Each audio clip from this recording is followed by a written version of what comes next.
Is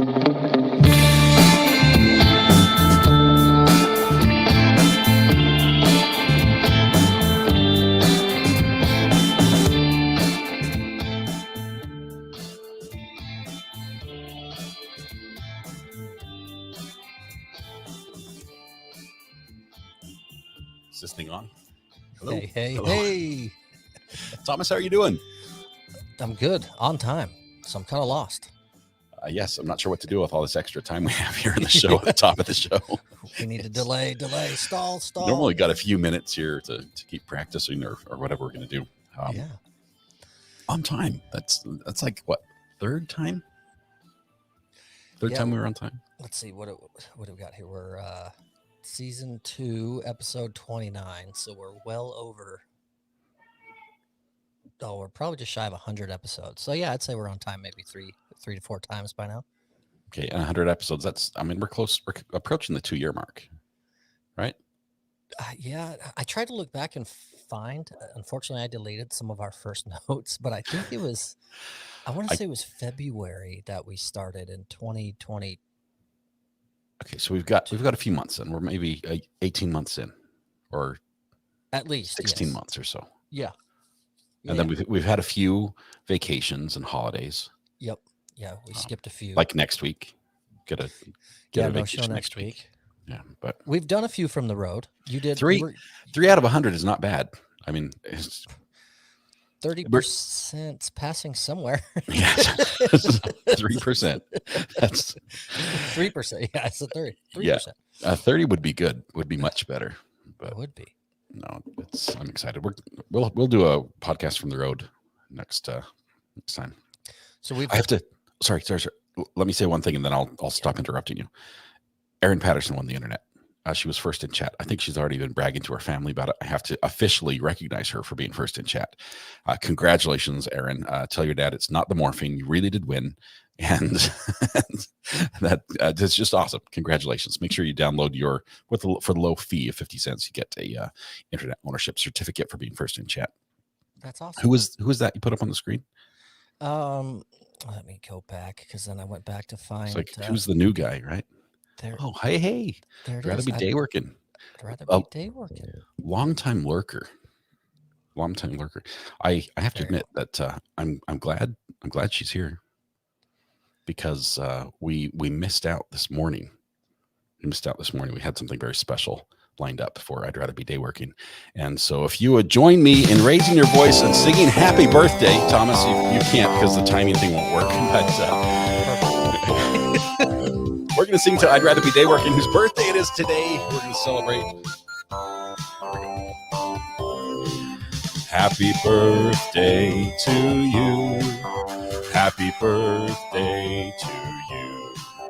Happy birthday, I'd rather be day working. Happy birthday to you. Yes, I'd rather be day working. Somebody ratted you out. We found out it was your birthday, and we knew we had to celebrate. So I realize it's later in the day, but if you hurry to Denny's or IHOP, you can probably still get some pancakes for free. Thank you so much for being a supporter of the program. Long time lurker. I know your boss is like a real curmudgeon and doesn't let you watch very much, but we love that you're here. Thank you so much. Glad you couldn't spend the day with us. Thank you, everybody, for letting us celebrate a little bit there. Normally celebrate in the morning, but didn't get a chance to sing to her this morning. So that's awesome. So little backstory for those I'd Rather Be Day Working. I are colleagues, and she watches every day. Not always in chat. Some of you have seen her in chat before, usually lurking. We have our own business chat. And so when Scott's playing, we'll have our own sidebars of, oh my gosh, did you just see what happened? So she's up to speed, knows the RA family, and loves the show. But happy birthday. Absolutely. Very much so. Kiss me a cow. Is my audio terrible? What did I change? I will try to fix it if I broke something. So I think Amber, Amber I'm just texted me and said, I'm low and you're high. Oh, she said that's better. I cranked mine a little bit. Is that a little better? I think I was like 10% hot. I mean, that's not like we're not talking Tinder here. We're talking just like the audio levels. 10% is probably about right if we were. We're not, that's not what we're talking about. Now, and I'm red. Red is a beat now. So, yeah. Oh, perfect timing, Red Pen. Thank you so much for distracting us from this terrible conversation we were about to we jump to something else. Red Pen gifted 5 memberships. Also, Krista gifted a membership to kick things off, as did Red Pen, a previous one as well. Braxton Heap says, good evening, everyone. Happy to be here. Big shout out to Braxton. Got the job he was applying for, that he was looking for.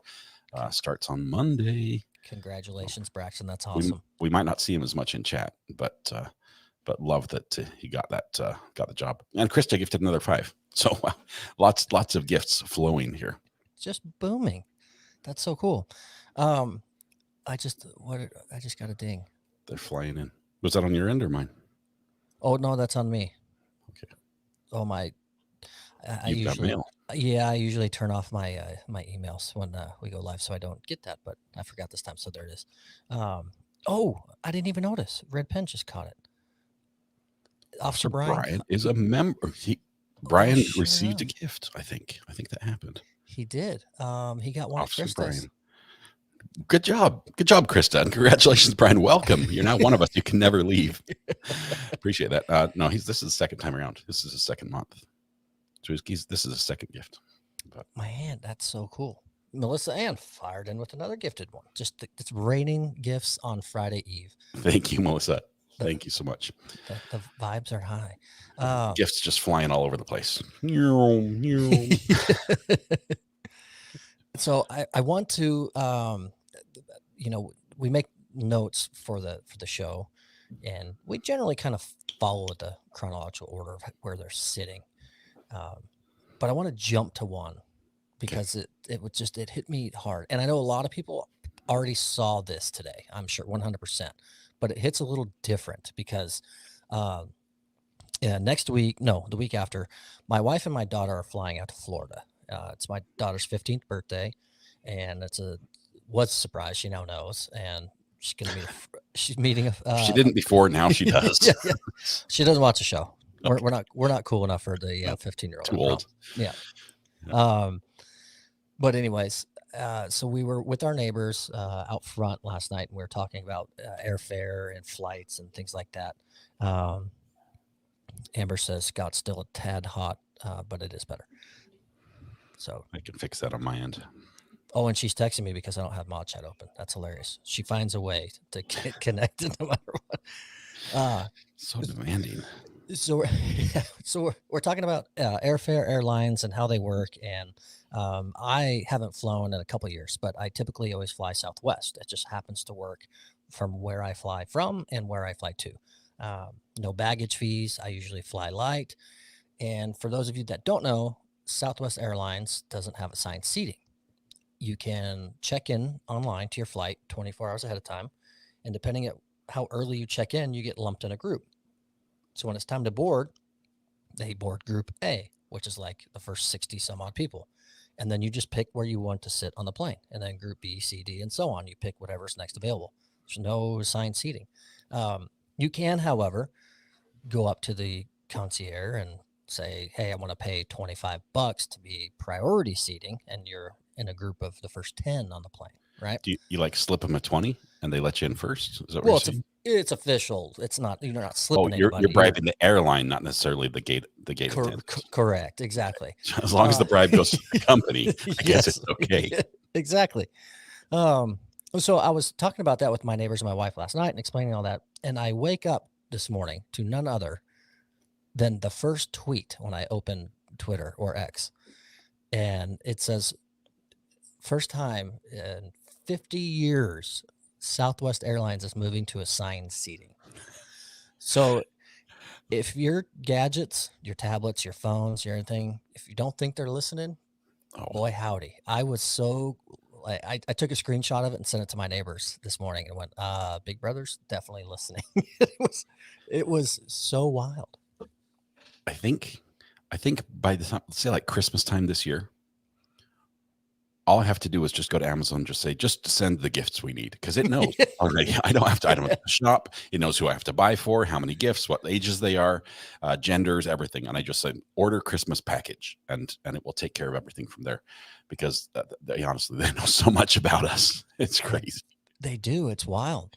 But it's they're the only airline that hasn't been doing it for so long, and I've liked it. I've always lucked out because I'll get the priority seating, and then I'm a little bit of a taller guy, so I go right to an exit row and hop in that window, and so there's no seat in front of me and I can stretch out. But they're doing it because now they're going to change up how the plane seating is, and they can upcharge for priority seating more than they are now. So they're basically going to do what everyone else does. Okay, so what I heard is everyone has to pay the bribe, and now nobody wins. Correct. That's exactly what's going to happen. Yeah. So it's good for the bottom line. I mean, it's more revenue for the airlines. It's always, they're always needing more money because fuel costs are going up and everything. Speaking of money, this past week has been, and airlines as well, because airlines got hit really hard by this. CrowdStrike. CrowdStrike is some software that's used by a lot of big businesses across the nation, including the airline industry. Delta got hit especially hard. They pushed out an update to their software, which is supposed to be like some sort of virus checking or a security system stuff. They pushed out this update, and it had baked into it, meaning it was coded in, a flaw that caused your computer to become a very expensive paperweight until it's manually repaired. Yes, indeed. And so they push this out, and when update security patches, they're supposed to happen automatically. Okay, that's the joy of having security. So you're up to the minute with your protection. Well, it turns out the protection needed protection from itself, and so everyone got this update, and it bricked their systems until they could manually get them fixed. Airlines down all over the place. Thousands of flights canceled. I think we're still having repercussions as the backlog is trying to work its way out of the system, and they're still fixing computers and things like that. Hospitals too. Yes, hospitals. They had to cancel surgeries. They've just absolutely bizarre. We've seen something similar to this in Fulton County, Georgia, when they got hit with I think it was an encryption bug. But hey, Sarah, welcome. Good to have you here. But seriously, CrowdStrike was the one at fault, right? I think they've owned up. Everyone knows that that's the problem. And they, to their credit, they attempted to make it better. They're saying, look, our bad. We are sorry. And especially to our partners and our employees who probably had to work a little bit of overtime this week trying to get things fixed on our end. We want to make it better for you. Yes. And so apology. Yes, and words are nice, but when an apology comes with a little gift as well, that just means just that little bit more. A little bit more. Sorry, I didn't hear that either. That's going to be clipped. I know. Means a little bit more, and so they included in their apology a gift card to all their employees. Hey, the next coffee's on us. Here's $10. So insulting. $10. So insulting. Jurors get paid more. Okay. There's very few amounts that are lower than this. This is basically 1 hour minimum wage in some states. Other states make more than this. And then to add insult to injury, they had problems with the gift cards, and most of them didn't work. Indeed they did. They had they had invalid vouchers. Many users received error messages stating their vouchers had been canceled or no longer valid. Or the other was fraudulent activity, because they gave these gift cards through Uber Eats, right? So Uber flagged the gift card as fraudulent due to unusual high rate redemption attempts. So you insult your employees and customers with $10 Uber Eats gift card. Yes. And keep in mind, not all these people use Uber Eats or have it or can even do it. So they did it on purpose. So not everyone would be able to redeem them anyways. That's why they went through one little platform. Yeah. I'm wondering if we have anyone here who knows a CrowdStrike employee who wants to come on and talk. Or a former CrowdStrike employee is probably the one that would be better for that. CrowdStrike Phoenix Rising on strike. Welcome. Hit the burner phone if you've got a question, or if you're good, put it in chat. I can watch for it there. But wow, yeah, CrowdStrike. Ooh, that's a double whammy. Double whammy. I don't know how you. I heard you betcha. Thank you, Jennifer. Oh, sorry, I just clicked on that. You're good. You're good. You're good. Go back. I had a slip of the tongue. That's not what I meant to say. Oh, look at here. It's already on Twitter. Is it? No, Nice. I'm just no, I'm just kidding. So speaking of foul language, Okay. We'll go with this one. I'm not a big museum person myself. Mm. I do like learning about history, but the actual act of visiting a museum and seeing things, it's not on my list of things to do. However, I might want to check this one out. And I text a good friend of mine, which shout out Nate if you are watching. Nate, hello. He said he hadn't got a show in a little while, and I told him, I said, well, we got one tonight, and he responded with, I sent him a little tidbit of what we're going to cover. Mm. And he said, well, I think I might tune in because you had me at Pooseum, which is a poop. You had me museum. at what? Pooseum, which is a poop museum. Museum. I'm giggling, so I can't. I can't even. Pooseum? Pooseum. It's a real thing. It's in northern Arizona, and their name, they go by the Pooseum because it's not, a lot of their ancient artifacts they have are via poo. I imagine their restrooms are featured predominantly in the, in the building. They've had more than just like an outhouse out in the parking lot. But wow. Red pen, yes, but exchange the S for a Z is the way they did it.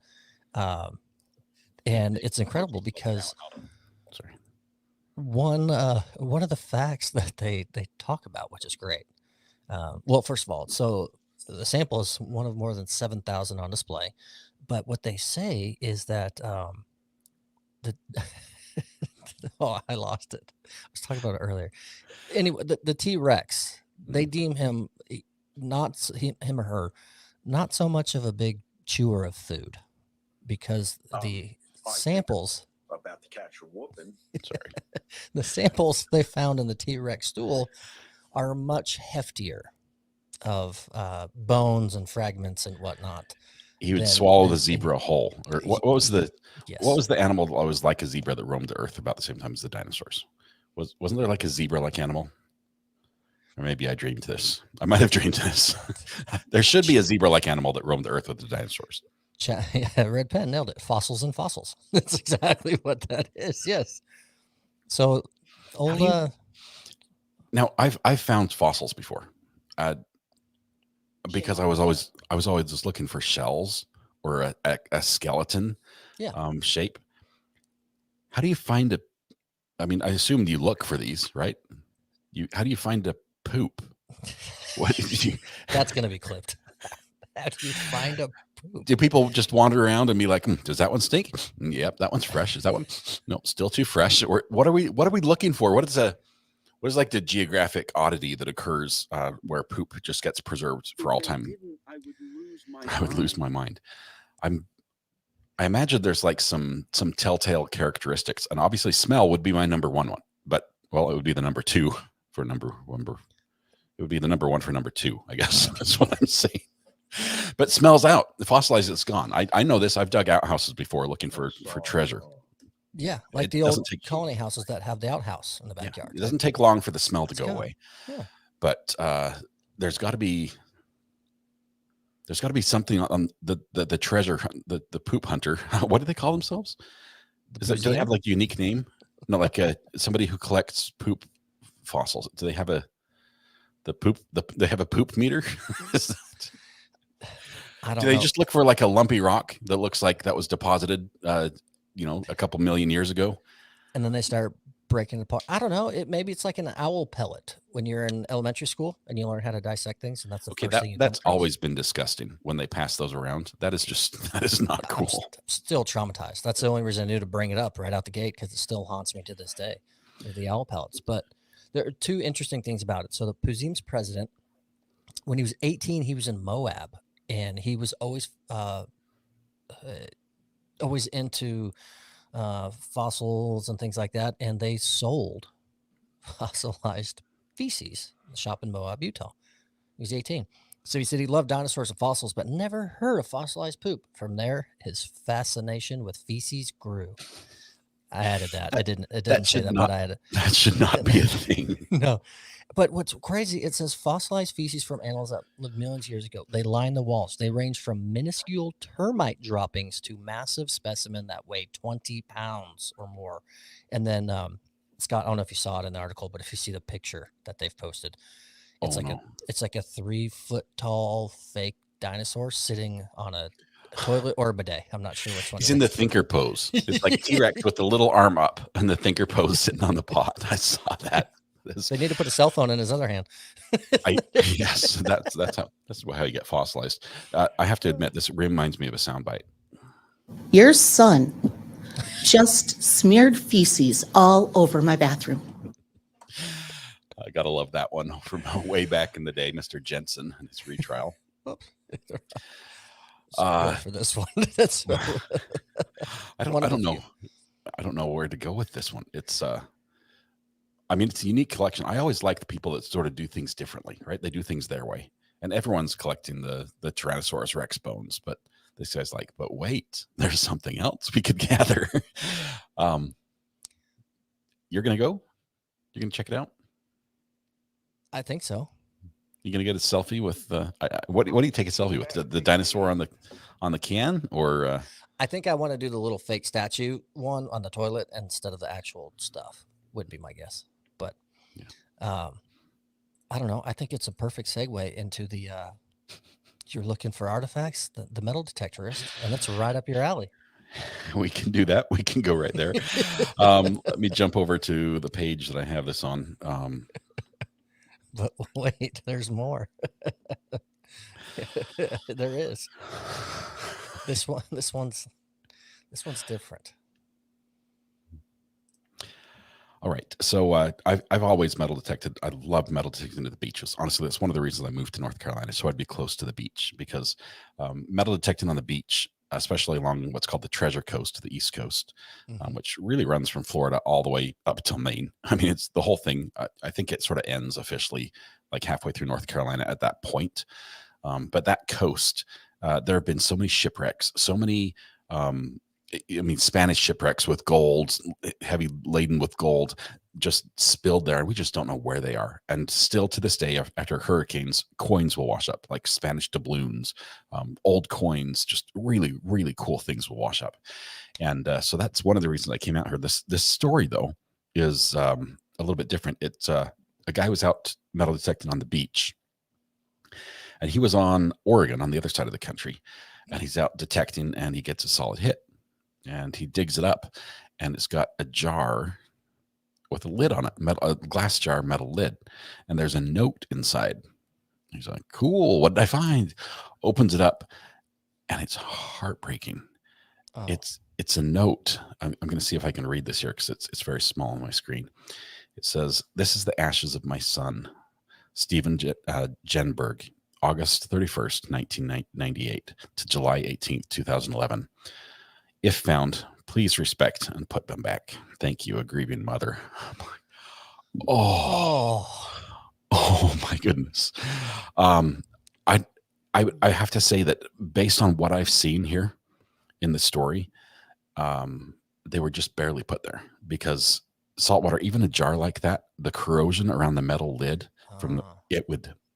it would really get caked on, and this looks like it was just deposited. And based on by the amount of ashes, there are probably more jars like this all over, where this mom deposited the ashes of her son in all the places he liked. But wow, luckily the detectorist said, "I did it. I respected it. Put it back."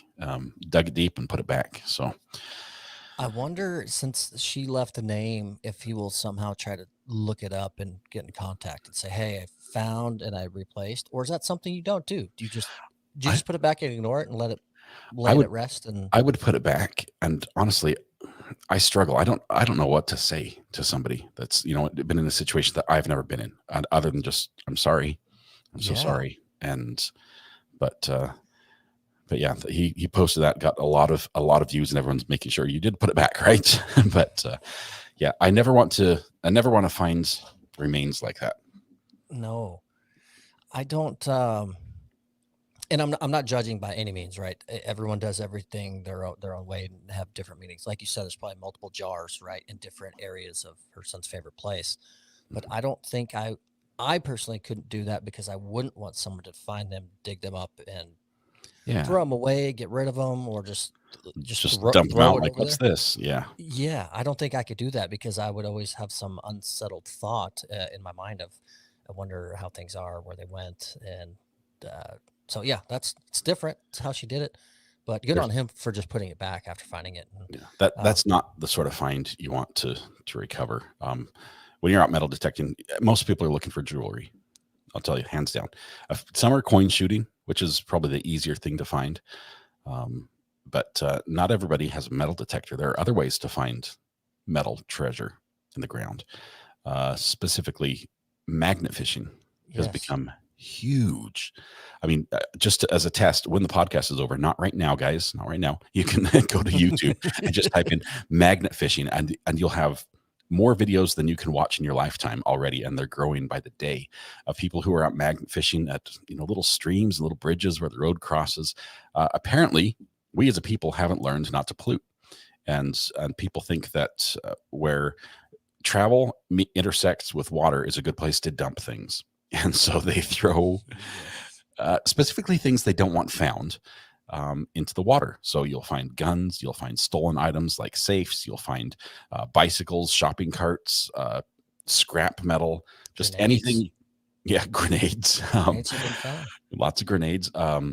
Old military items, just anything that belonged to an ex that you don't want anymore. It goes in the river. And then these magnet fishers, these kids with a GoPro and a magnet on a rope, will drag the river bottom with that magnet and try to pull it up out of the bottom.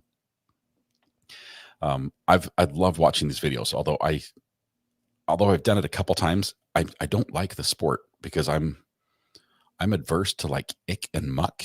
So this is why the whole poop story is probably not my thing. I probably won't go there, but I'm adverse to that. And pulling up whatever sludge and slime and gunk is on the bottom with whatever it is that's decomposing connected to it is it's not very appealing to me.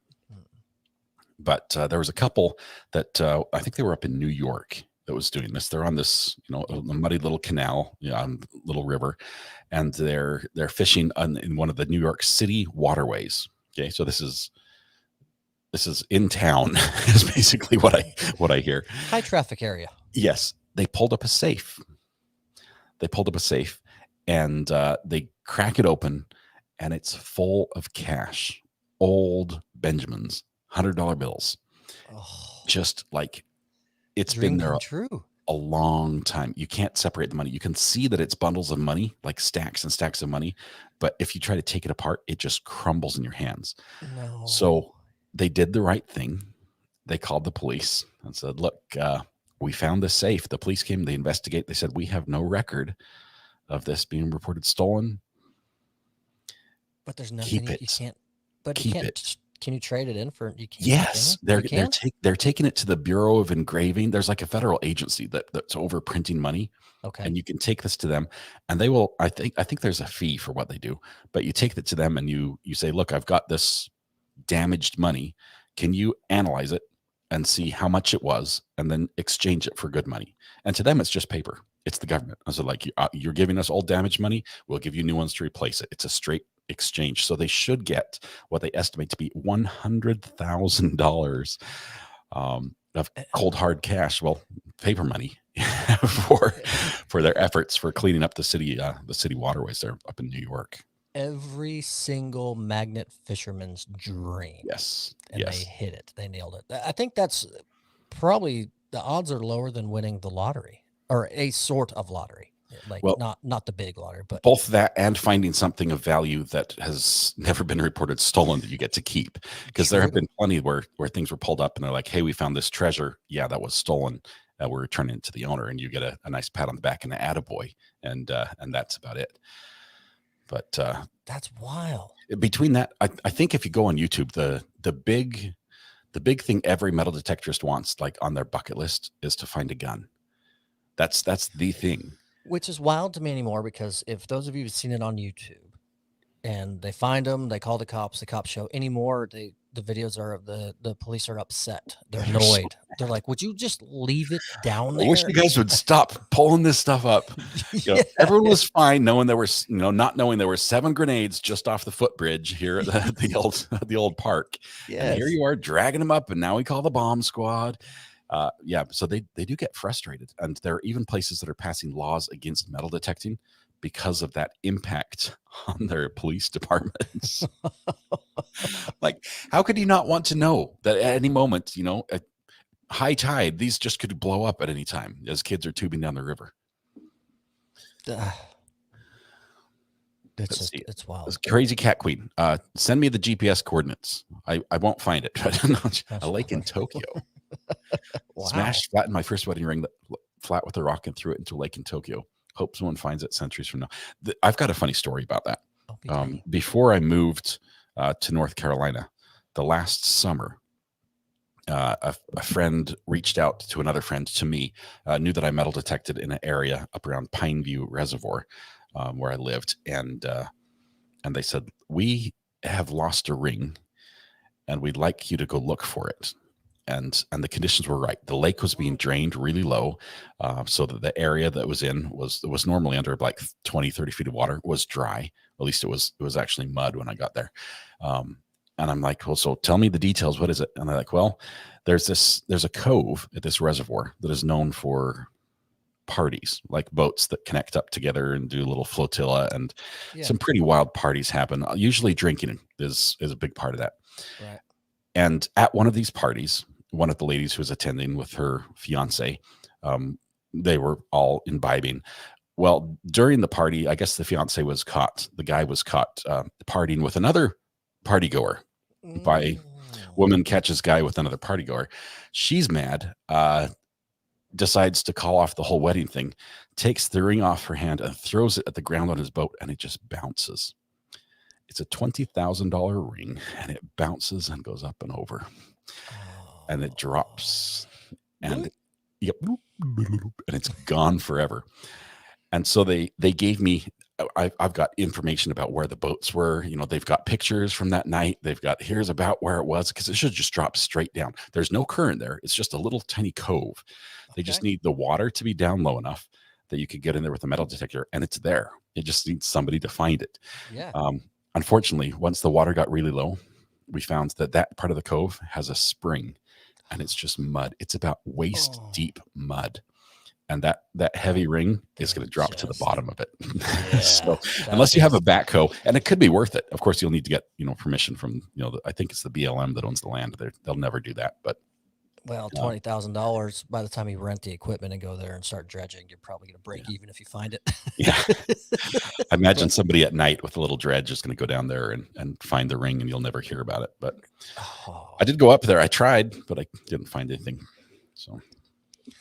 Well, speaking of lost and found, we found a dog tonight. Congratulations. What are you going to name it? No. I sent you the text, and then you said, "Oh, it's yours now." And I said, "Nope, it's not." It was funny. I was actually sitting in the garage. I just, I think, got our trash cans out to the curb, and I was on my phone, and I opened up Facebook and mod chat to see what was going on. And I got licked on the leg.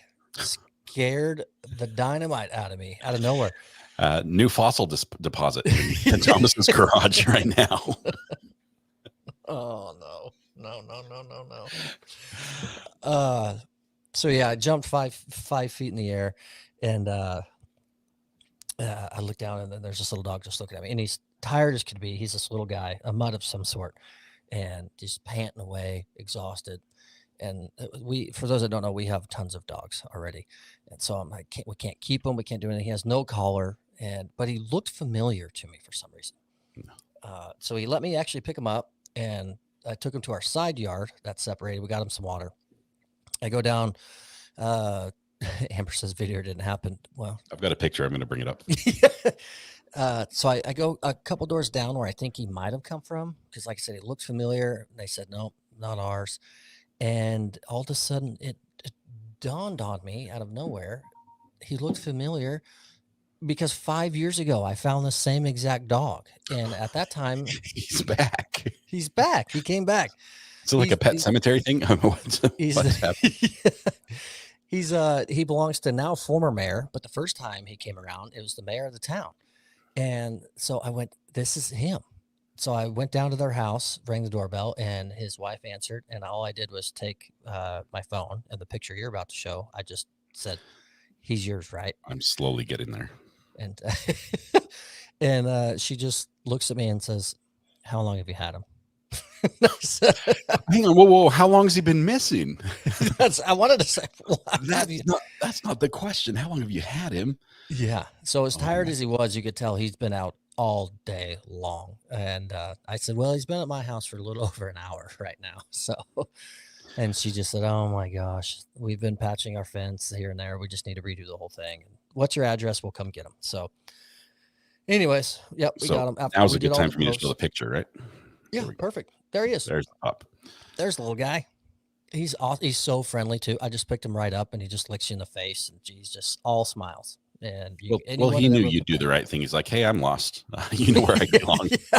Take me home. I'm thirsty. We've done this before. Can you take me home? So he's no new dogs in the Thomas household then. No.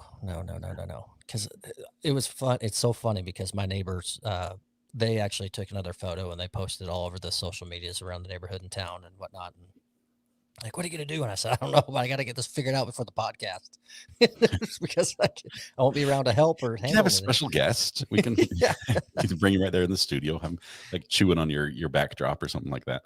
I probably would have brought him up here because my other dogs aren't allowed up here anymore. So they would be sequestered, but no, anyways, it was probably, I don't know, 30 minutes before we do our sound check is when they said, oh yeah, that is arson. So off he went. I caught a hedgehog once. I was going to keep it. It was over in England. We were trying to actually get a cat because the cat was like making our backyard smell really badly. Because we had like 2 square feet of like dirt in our back on our back patio, and that was the cat's litter box, and it reeked. I mean, something was wrong. It was so bad. And we're trying to catch the cat. I know this sounds mean, but the local council gave us a cat trap. So they use this live cat trap thing, and we put it out and we caught a hedgehog. And I was like, oh, maybe we can keep it. But I guess you can't keep hedgehogs. There are like rules about that and everything, and supposedly have fleas and things like that.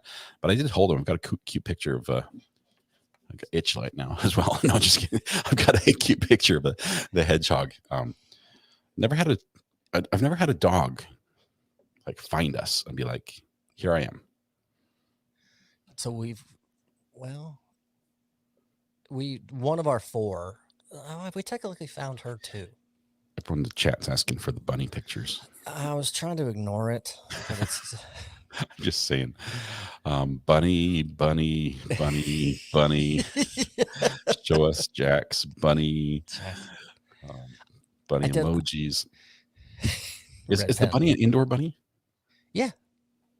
So you have no excuse, is what I'm hearing. But he's downstairs on the other side of the house, so I'd have to leave you hanging for a while to at least. I've got music we could play. I'll go get the bunny. Okay. Yes, you guys, we won. We won. Oh, we need some celebratory music for that. Let's see. I was kickback, taking it easy. Let's see. How about this one? There we go. Some celebration music. Thomas is actually going to get his buddy. We get to see, for those that don't know, Thomas has like a full-on petting zoo going on in his house. Cats, dogs, ducks in the garage. I think he even has pets in the local pond, fish, things like that. He takes care of, he has a soft spot in his heart for animals that's a mile wide. And there's not an animal that goes by that doesn't just look at Thomas with those puppy dog eyes and just be like, please feed me. And he says, yes, every single time. And I love that. So he's going to go see if he can find the bunny who might be hiding somewhere. We'll see what happens. Let's see. Apparently the bunny is housebroken. The bunny I had at my house briefly was not housebroken, or at least didn't think that my house was a place you needed to use Here we go. Oh man, look at this fur ball. Look at this.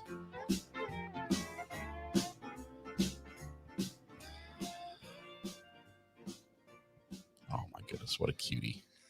Hang on, we've got to make Thomas full screen. I'm going to pop out here.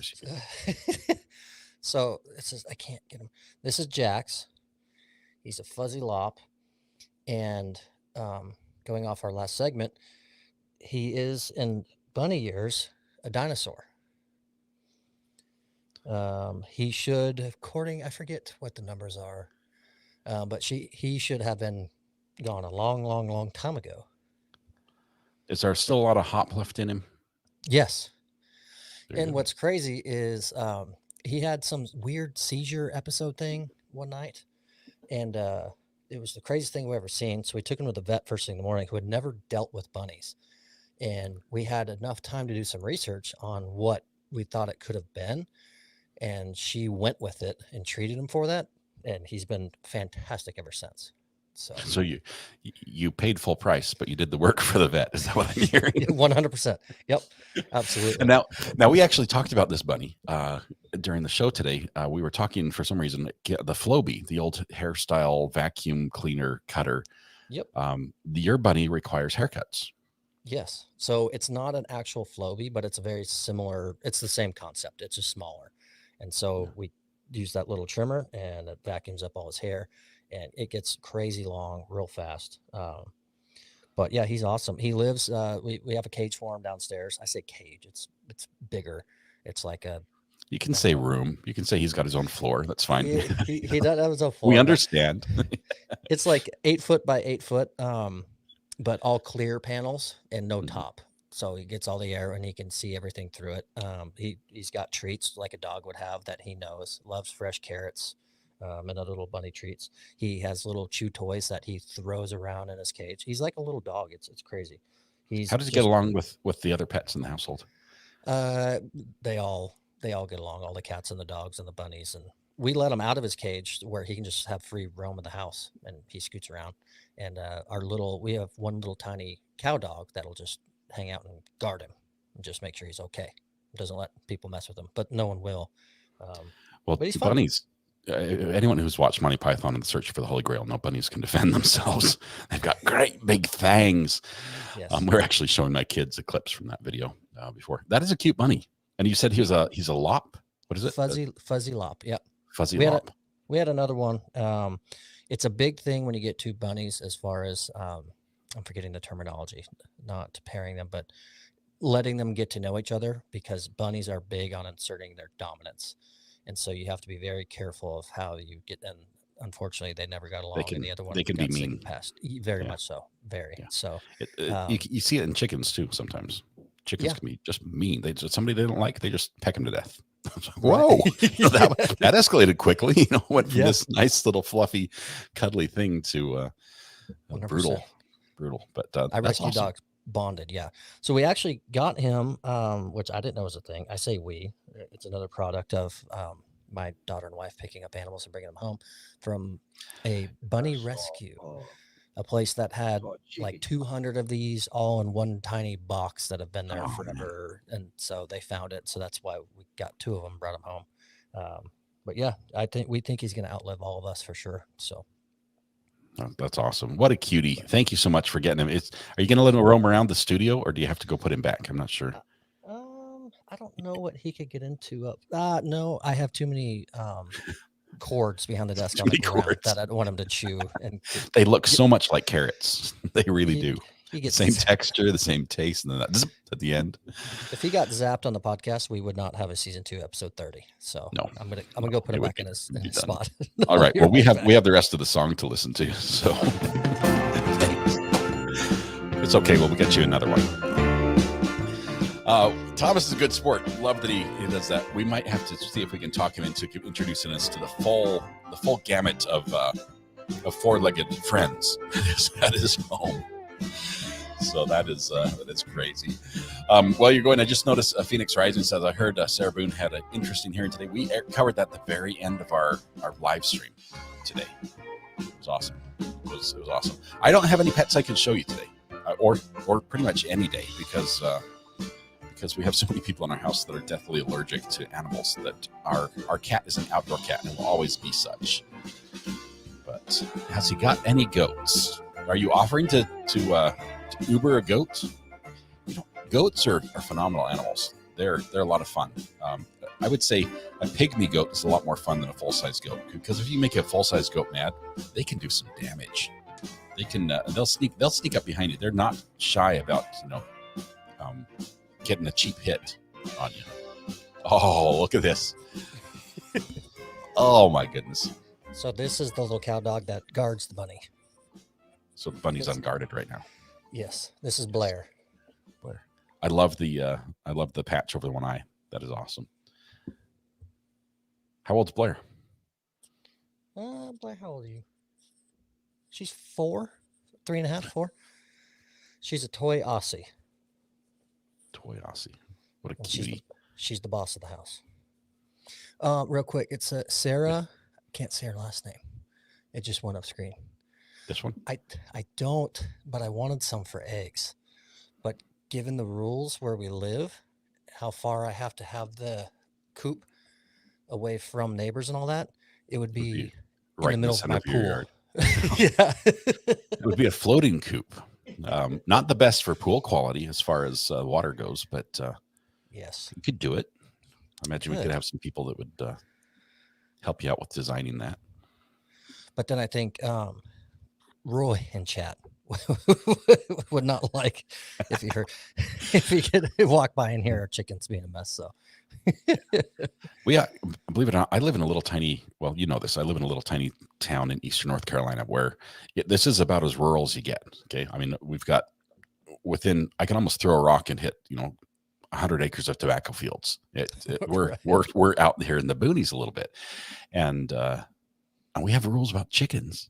Like, seriously, this is for, I would expect these in a bigger city, maybe, but I'm on almost 3/4 of an acre. And I've got rules. I can only have like 6 chickens, and all sorts of rules about the size of the coop and everything.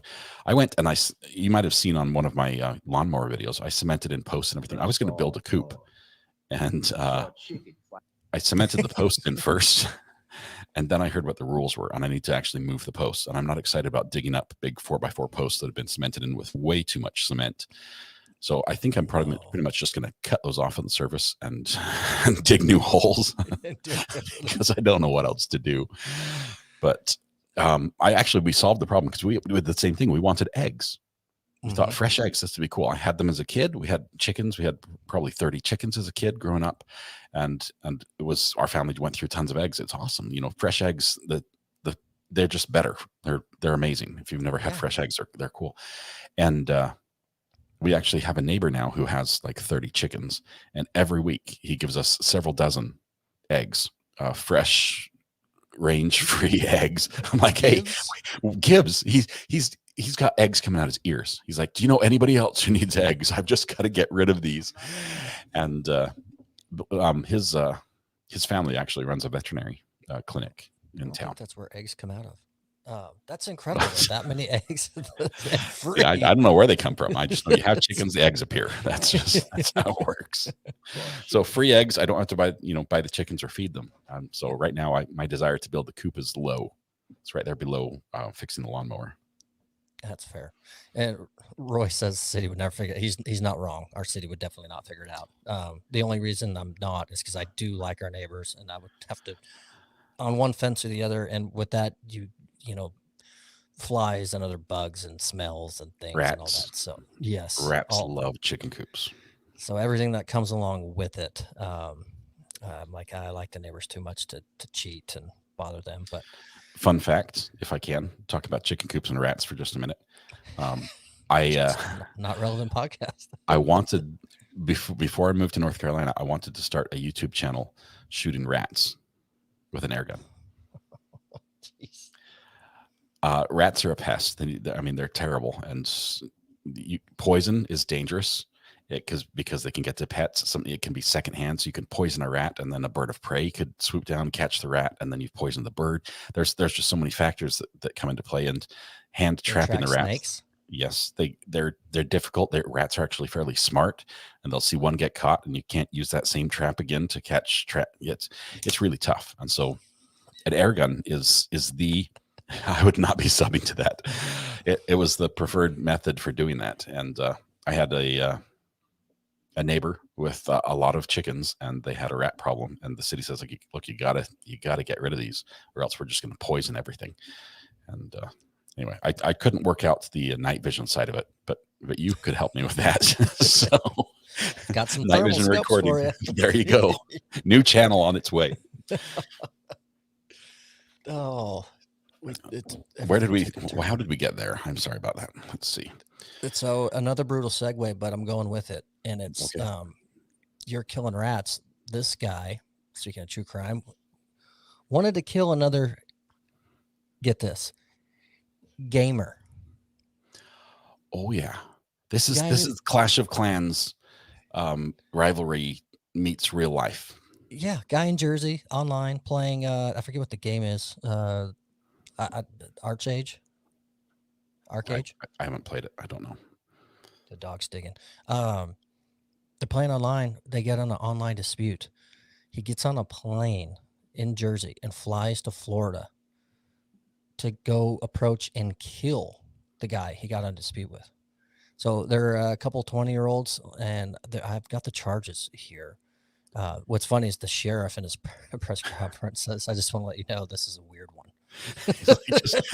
You've seen a lot of Florida man does whatever stories, but now this one beats all. We've got New Jersey man flies to Florida and is now in custody in Florida. Edward King, 20 years old, charged with attempted second-degree murder and armed burglary with a mask, according to Nassau County court records. In Nassau, so I say that right.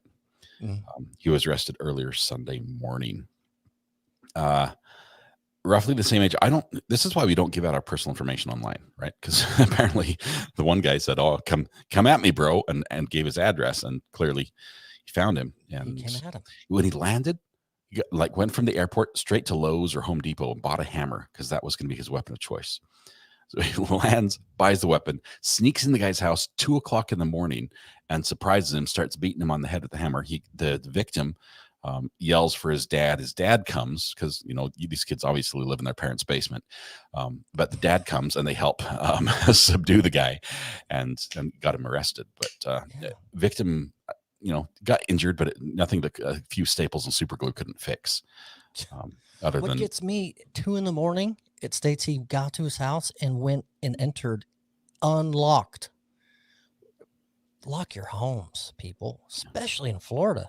No, I'm just teasing about that. But anywhere, and I get some people live so far in the country and then they don't have to and this and that. But when you're living in high populous areas, lock your homes 2 a.m. We have locks and alarms. And so like a door's open. I know which door's opened and when, we hear downstairs windows. You hear it all the time. Back door. But yeah, I guess my level of trust is low, especially having, learning about all these different crimes that are committed. It's like, I could be next. So yeah, absolutely. So our neighborhood it's very quiet. We're very lucky.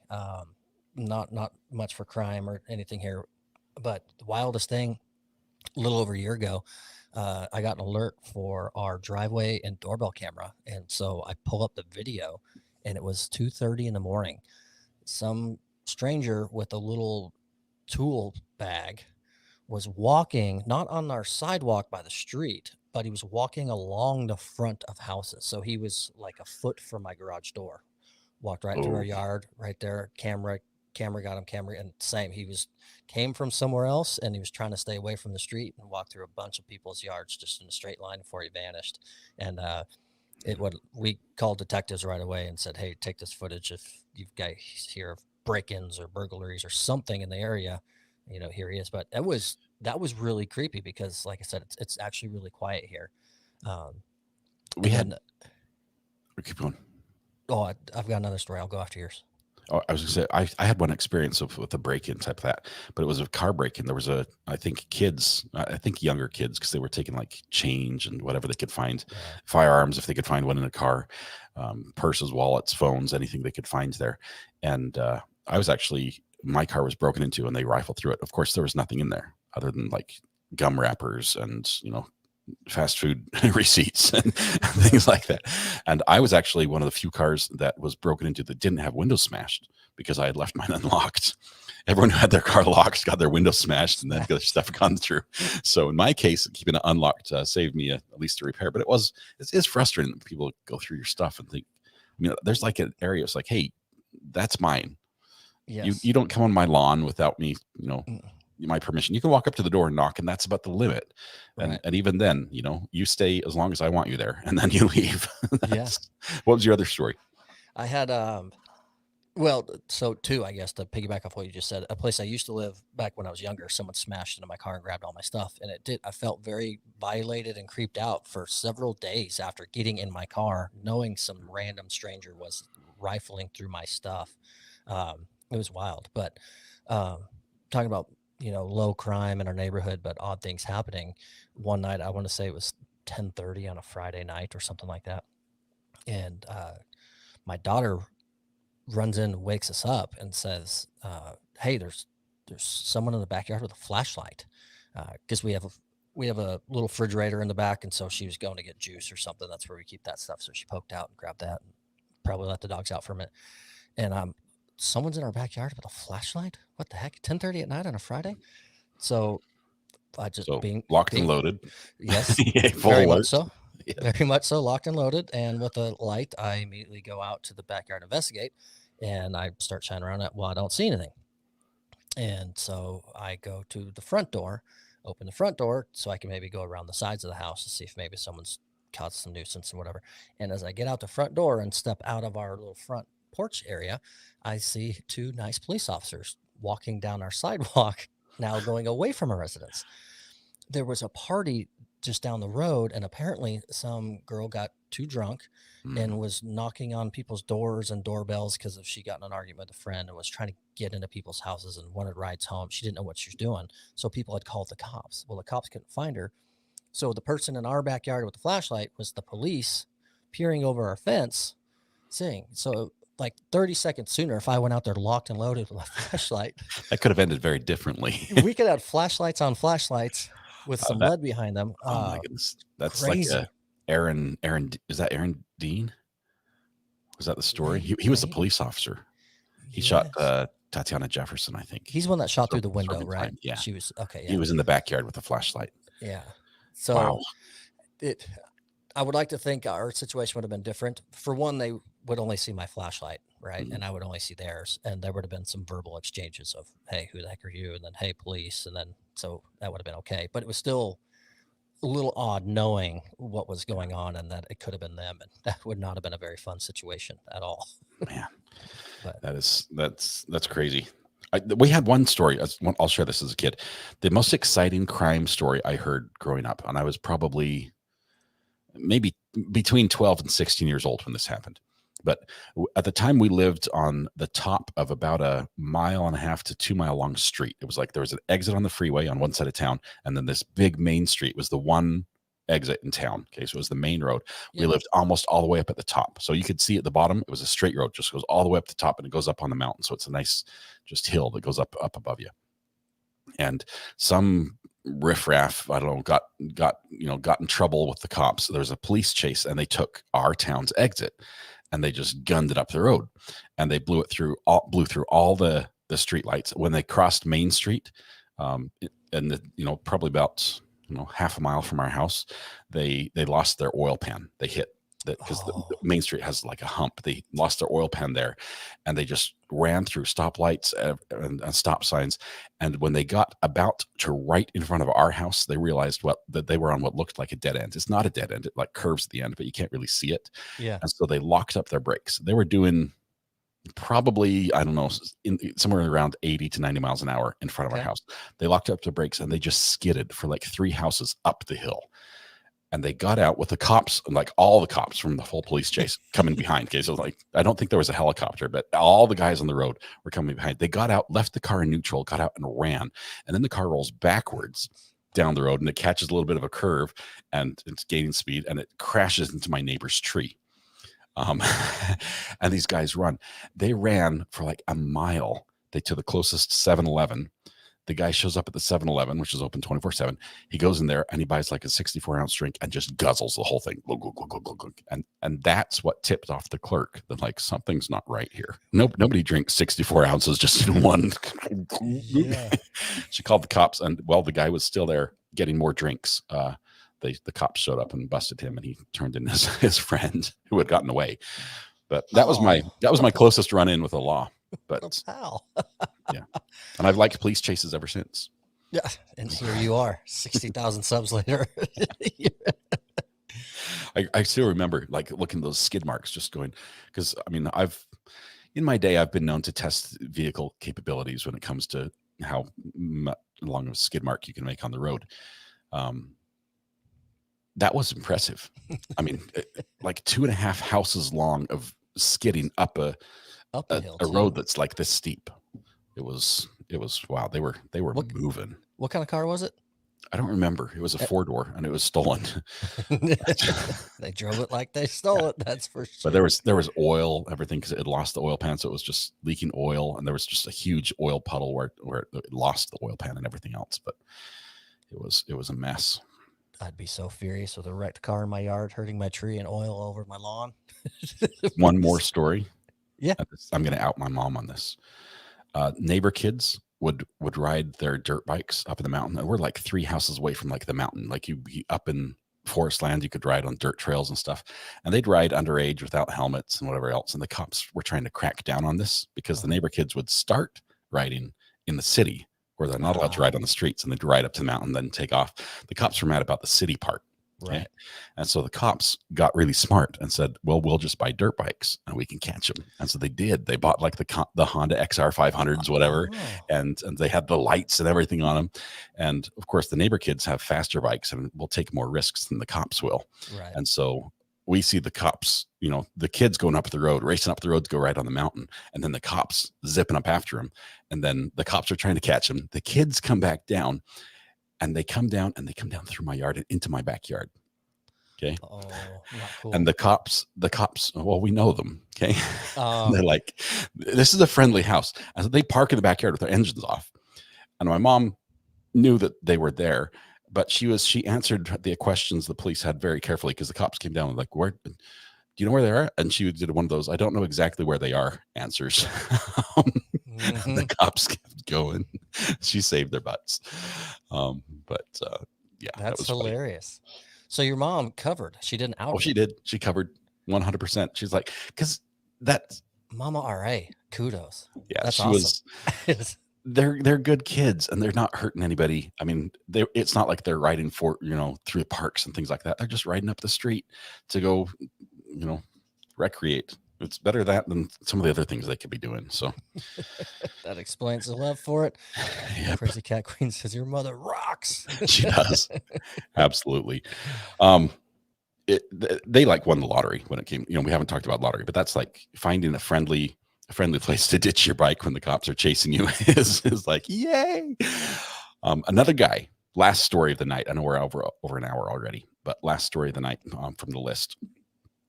Out of Ohio, this guy wins the lottery.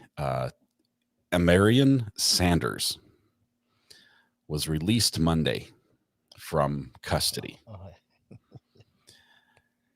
He was being held wanted for murder with $1 million bond. And when you're playing Monopoly and you draw the card that says bank makes an error in your favor, collect $20. Mm-hmm. Yeah. He was released because they made an error in his favor. For some reason, they put his case number on an order to release a different inmate. And so he got released. I believe they're still looking for him. So if you're up near the Cleveland area, he was awaiting trial on an aggravated murder charge due to a clerical error. Oops. Big oops. Murder suspect released on typo. That's $1 million bail means you're not getting out. Okay, we'll give you a bail, but you're never gonna. That's when the numbers get that big. There's no way the common person like you or me, maybe Alec Baldwin, could hustle up that sort of money. But yeah, that was a do not release order that definitely got violated. Yes. Trial big was time. supposed to start August 19th. Now, of course, if they catch him, there will be another trial. But Yep, big time. That speaking of that bond, it's actually wild here in our town. It's a very high profile case that Amber has been helping me look for documents, and we've been following it. That will not be aired on the channel because of the crimes involved. But content, yeah. He got arrested 3 to 5 different times. The first time was for the big investigation, and then when he posted bond and got out, they filed more charges and came and picked him up. And they did it again and again and again. And I want to say that's over $5 million worth of bond that he has paid, and he's out and awaiting his trial. Wow. And it's been delayed over a year and a half now. It's now set. Change of venue was granted, so it's going to be in Fort Worth. The day before Halloween, jury selection starts for the trial. Again, it's crazy because the Texas Rangers, the DPS, and WPD, everyone involved that took him down, he lived 3 houses down from us when it all happened. So we watched it take place. So I'm heavily invested to see what it is. It's not here. I can't take time off to go watch it, but yeah, the crimes involved they're not good for the channel or anything like that. No, man.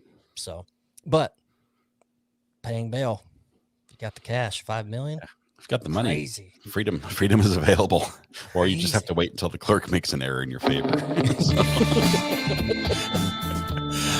Oh man, that's nuts. It's Friday tomorrow. Off to Friday. It's Friday Eve, I guess we still have to say. It's nearly Friday. What time do you hit the red light and go live tomorrow morning? Let's see. I think Judge said starting at 9. I think we'll start at 8:30. Perfect. Which means I need to get more sleep than I did last night because I stayed up way too late. I was watching some weird. I watch YouTube in my spare time. That's weird. Yeah, you guys don't at me. Okay, I know what you guys do as well. But I watched some weird channel. There's some scientist. I think he's like Spyro or Spyro Pyro or something. He's a funny kid, a creator, and he's got this goofy grin on the whole time, and this whole persona is like, that wouldn't be very smart. So let's do it, And so that's his attitude. He's like constantly just doing crazy stuff. He made like the world's largest laser pointer that's 300 times more powerful than. Oh, I've seen this kid. I think. Yeah, he does absolutely nuts stuff, and so I stayed up watching him until about 3:00 in the morning, on or off, because I doze off and wake up. So the chair slept in a little bit and then went to bed. So, well. Thanks for allowing me to not get any sleep tonight, because now I'm going to go check that out and see what it's all about. and you'll stay up late. Yeah. The weekend's almost here, so you can catch up on your sleep then. I have I'm doing it. I told you this before, just a little bit. There's a band that's coming into town on Saturday, and I'm doing a concert.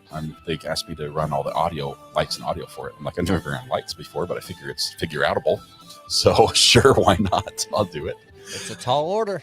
So they're flying in all their gear and stuff. I think I have to bring my audio box that I'm using. We might use my mics because I think my mics are better than what they have. But it's going to be fun. So Saturday's going to be a busy day of running cables and testing things, and then free concert.